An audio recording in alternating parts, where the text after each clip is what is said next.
You have heard about the ick, but have you heard about the ADHD ick?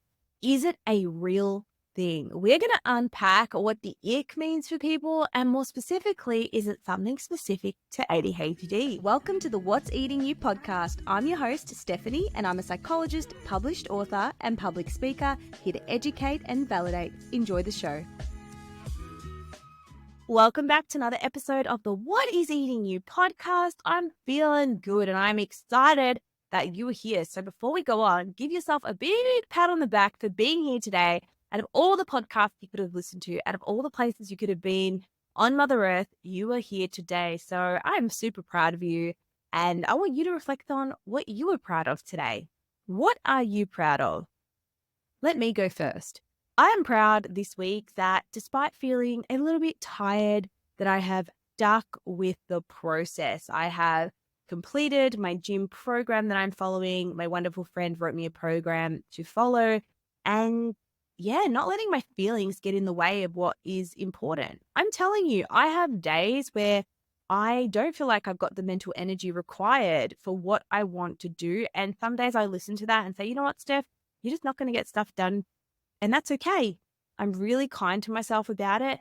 But there's other times where I'm like, okay, let's negotiate. Let's negotiate with this part of you that is extremely exhausted or tired, and let's meet halfway. So I just want to give us all a little bit of a shout out and a little bit of a pep talk, because this morning I had a pep talk in the mirror. I was talking about this on my Instagram and it was incredible. I got home from the gym and I've got a mirror close to my door and I just looked in the mirror and I'm like, I'm so proud of you. I'm so proud of you. I know you're tired.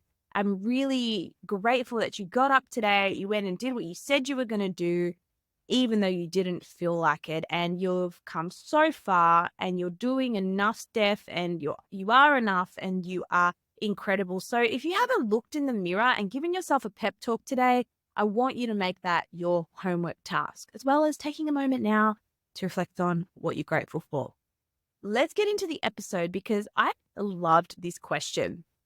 This was from a listener on my Instagram who said, "Hey, Steph, I hope you're well. New follower, but I've been listening to your pod for a while." Thank you so much. That makes me so happy to hear that, because I don't know why, like I said, I feel like no one listens to the podcast, but remember, my feelings are not fact. So to actually have you reach out and share this with me means so much to me. So if you're listening to this and you are thinking, I have a listener, let me know. Send me a message on Insta or leave a rating, a review, whatever you like. She said, "This may be a bit random, but I'm reaching out anonymously, wondering if you could do an episode and maybe just tell me on ADHDers and getting the ick from people. I don't know if it's my ADHD, but I find myself often getting the ick from certain people in my life for no good reason. Sometimes it can be friends, but most of the time they're pretty safe, quote unquote. But usually my housemate, and them wanting to be friends with me, but I get sick of them after a while and I become uninterested in them and I just feel a bit meh towards them. I know this sounds so toxic and cruel, but once I get in this mindset, I find it hard to shake it. And I really need some advice on how to better manage this, because it's not healthy or nice for anyone. Is this ADHD related, or am I just a terrible person and I need help?" Let's talk about the ADHD ick. What is the ick exactly? You've probably seen it trending on social media. I first came across the ick when people were talking about their dating icks or things that gave them the ick. And the ick, it's not a diagnosable term. It's a trending term, basically, that is a sudden negative reaction you develop towards someone. And as I mentioned, it's usually in the context of dating, but it's often triggered by a specific behavior, a habit, or a personality trait. So when we get the ick about someone, it's that yuck feeling, right? And it's less about doubts or concerns, but it's more about a visceral, almost impulsive reaction that can make you want to pull away from something or a relationship. So I'm going to talk a little bit about the ick in general and in relationships, and then I'll go more into this person's specific question. So why do we get the ick?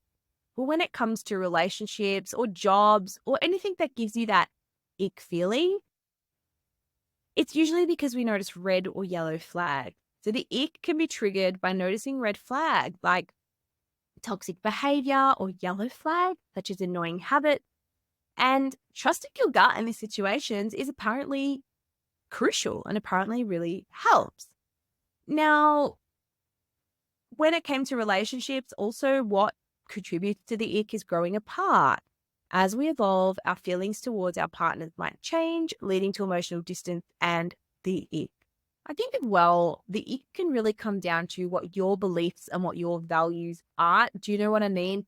If you're someone who really values kindness and values compassion, and you're out on a date with someone you think really well and they're rude to a waiter, that might give you the ick because that goes against your values and your beliefs and what is important to you.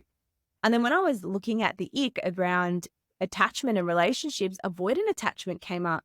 And if you have an avoidant attachment style, which is a type of attachment style when it comes to relationships where you keep people at arm's length, you tend to be emotionally distant, the ick might be a defense mechanism to avoid getting too close and rejecting someone or avoiding abandonment.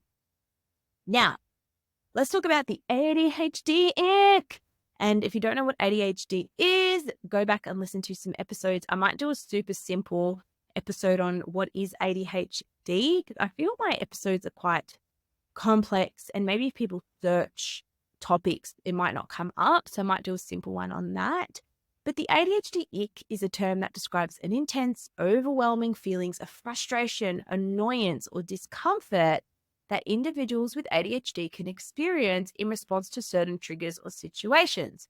These feelings can impact daily functioning and overall well-being. Now, why might this affect people with ADHD and why might it affect them more than people without ADHD? So we need to remember that ADHD is a neurodevelopmental disorder that affects the brain's executive functioning, such as attention, impulse control, and the ability to regulate your emotions.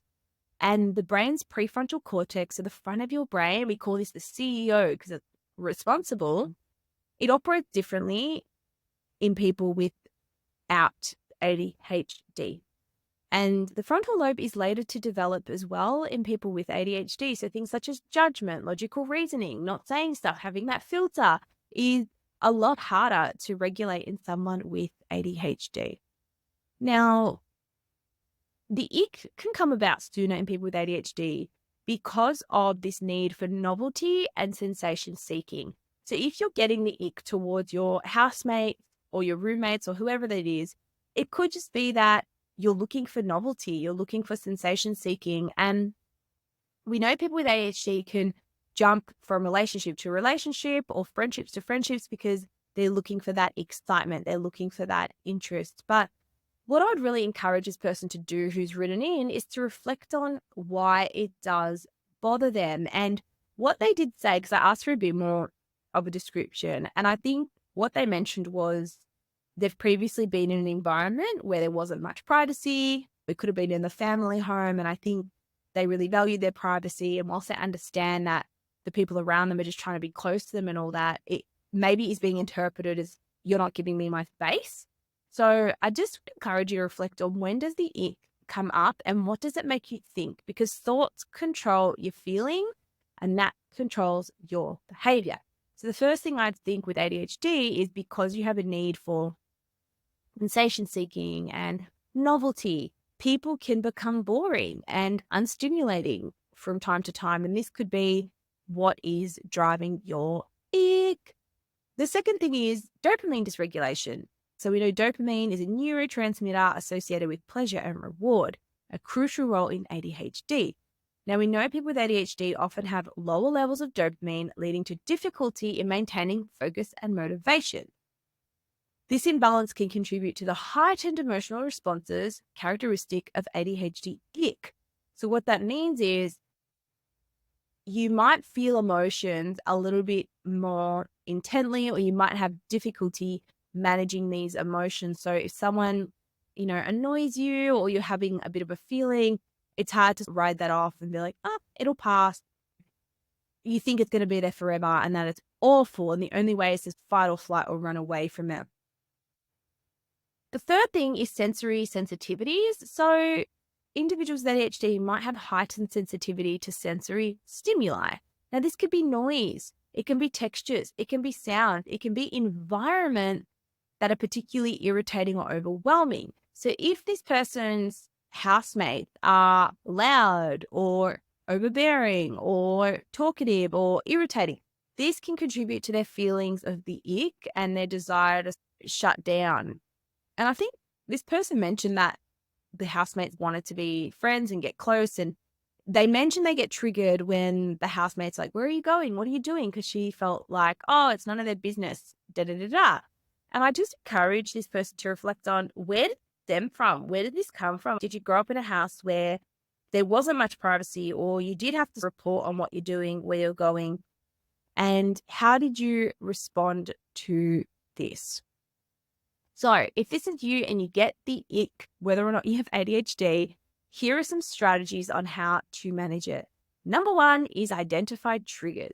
The first step in managing the ADHD ick is to identify specific triggers that provoke negative reactions. So keep an ick journal and write down what the ick trigger was, what your thoughts were, and what your feelings were, okay?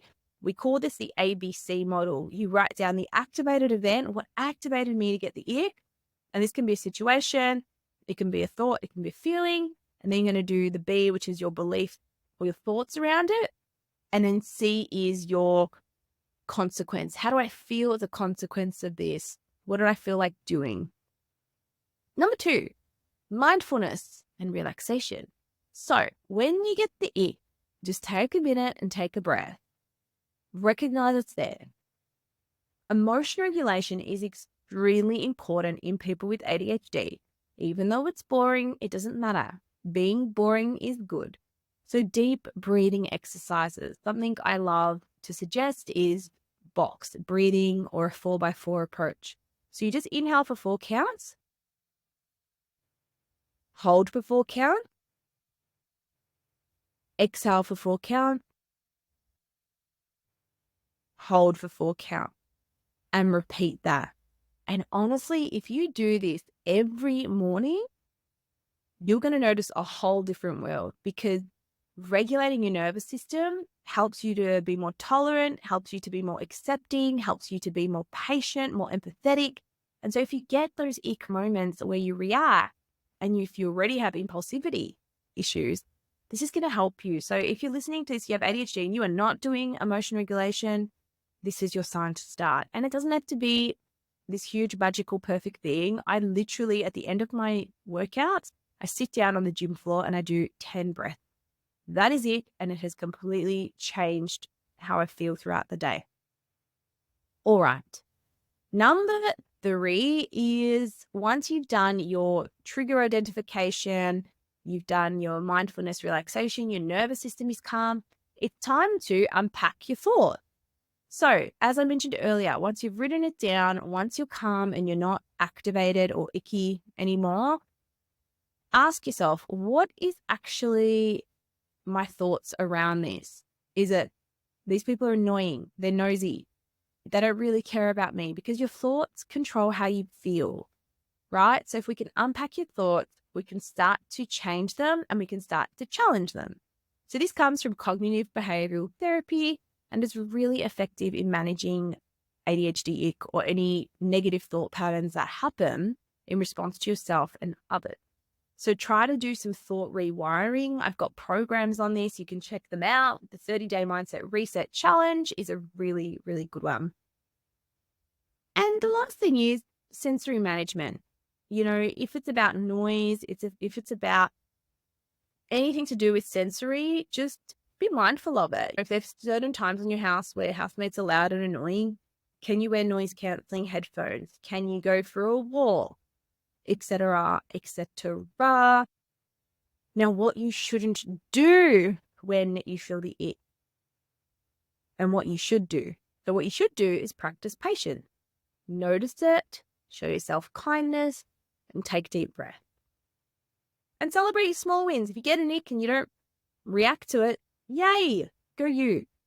What don't do? Don't be too hard on yourself. Everyone has moments where they critically judge themselves, especially people with ADHD. So I know you said, I know this is really cruel, but it's okay, right? Just because you think you're being cruel and you're being judgmental doesn't mean you are. And the key is to be kind to yourself.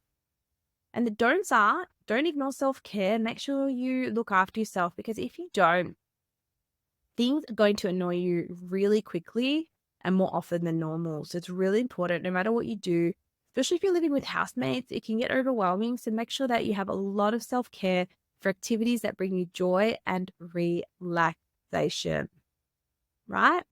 So in summary, I really want to remind you that getting the ick is okay. It's not bad. It can happen with anyone with ADHD or without ADHD.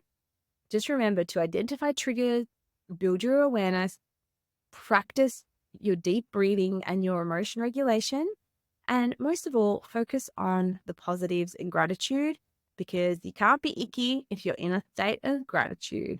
That wraps up my episode on the ADHD ick. As always, thank you so much for submitting your questions. If you haven't yet, click follow and leave a rating.